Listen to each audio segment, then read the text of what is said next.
Ang binansagang The Dream Team. I'm sure sa mga solid NBA fans, hindi pwedeng hindi mo sila kilala o kahit man lang narinig. Pero alam mo ba kung bakit sobrang ingay ng nabuong team na yan noon at bakit hanggang ngayon pinag-uusapan pa rin sila? Sino-sino nga ba ang mga miyembro at bakit iba ang Dream Team kumpara sa Team USA na nakikita natin ngayon? Tara, pagkwentuhan natin to.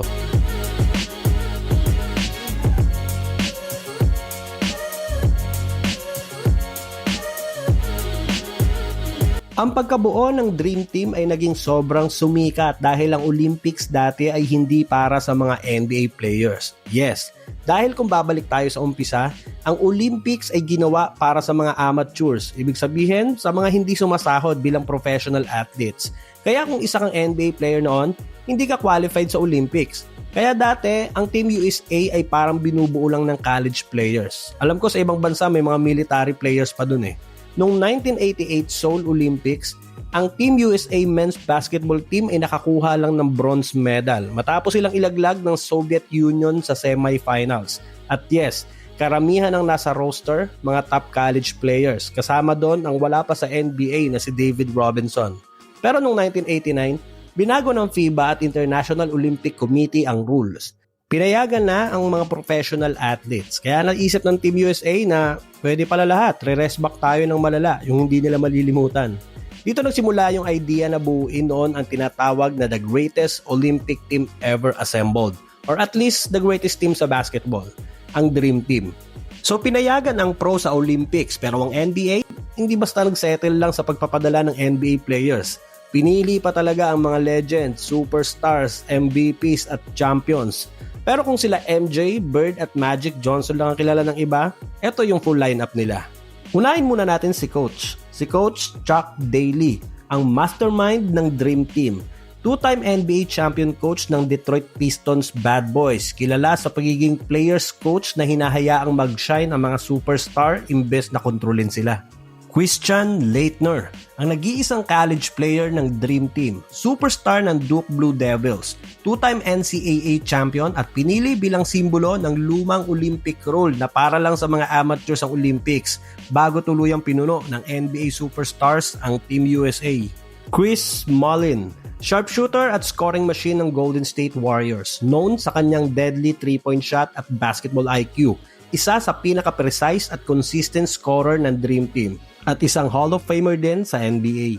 David Robinson, the Admiral ng San Antonio Spurs, dominant sa defense at rim protection. Kasama sa Dream Team na nagbalik at nag-dominate pagkatapos ng pagkatalo ng Team USA sa 1988 Seoul Olympics na nagbigay ng inspirasyon sa team na hindi lang manalo, kundi i-redefine ang basketball sa Olympics.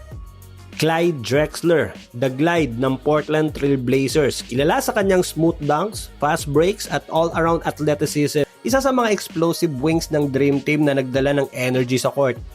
John Stockton, ang legendary point guard ng Utah Jazz. Kilala sa kanyang unmatched court vision at passing. All-time leader sa NBA assists at steals. Siya ang utak ng Dream Team offense. Nagpapasa sa tamang tao, sa tamang oras at perfect partner kay Karl Malone sa Olympic court.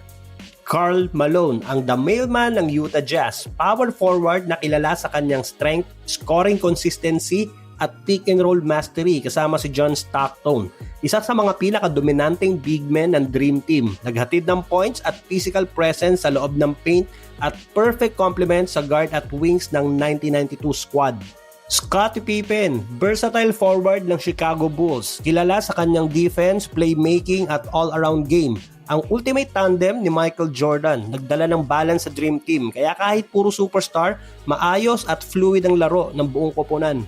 Charles Barkley, the round mound of rebound ng Phoenix Suns, power forward na kilala sa kanyang rebounding, scoring at fearless attitude.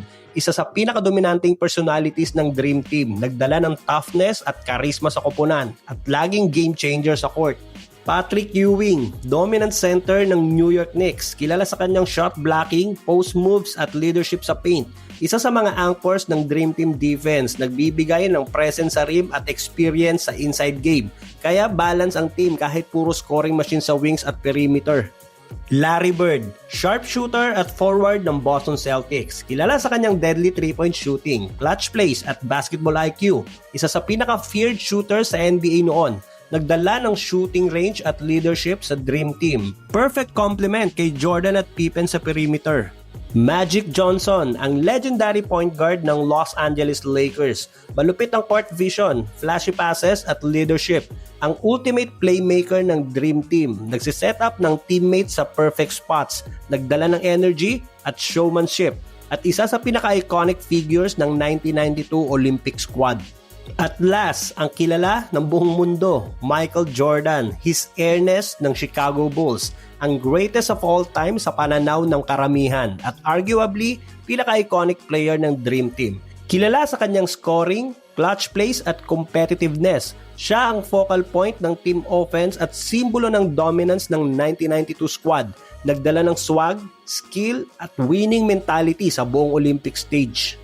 So sa panahon natin ngayon, pwedeng sanay na tayo na makita ang Olympic Team USA na stack o puro all-star at superstars ang nagsama-sama sa isang team. Nabuo na nga yung Redeem Team nila Kobe at LeBron at yung Avengers nila LeBron, Curry at Durant ngayon.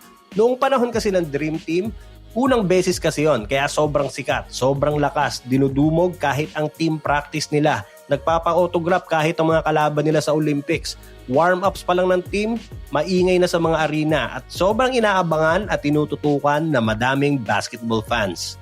Pero sang-ayon ka ba na ang Dream Team ang greatest team ever assembled? O may pambato ka pa dyan? Lapag mo naman sa comment section at paki-like na din ang ating video at baka naman, pasubscribe na din ang ating channel para sa mga susunod pang NBA kwentuhan.